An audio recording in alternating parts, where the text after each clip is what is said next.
YCP parliamentary party సమావేశంలో సుమారు 40 నిమిషాల పాటు ఎంపీలతో భేటీ అయ్యారు జగన్. ఎంపీలకు వివిధ అంశాలపై దిశానిర్దేశం చేశారు జగన్. రాష్ట్రంలో శాంతి భద్రతల పరిరక్షణలో తీవ్ర వైఫల్యం చెందిందని విమర్శించారు. వినుకొండలో జరిగిన హత్య రాజకీయాలతో వైసీపీ నాయకులు, కార్యకర్తల మీద దాడులు ఎలా జరుగుతున్నాయో అర్థమవుతోందన్నారు. జరిగిన ఘటనను వక్రీకరించడానికి ప్రభుత్వం ప్రయత్నాలు చేస్తోందని మండిపడ్డారు. ఏదో బైక్ కాల్చిన ఘటనకు జరిగిన దారుణ హత్యకు ముడిపెట్టే ప్రయత్నం చేస్తున్నారన్నారు.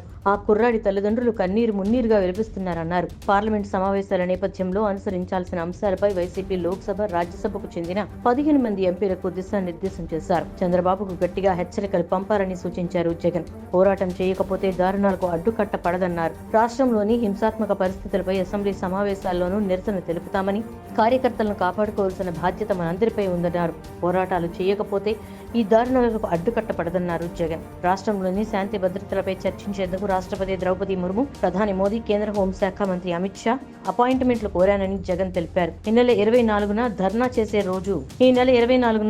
చేసే రోజే వారిని కలిసేలా ఏర్పాట్లు చేయాలని ఎంపీలకు సూచించారు.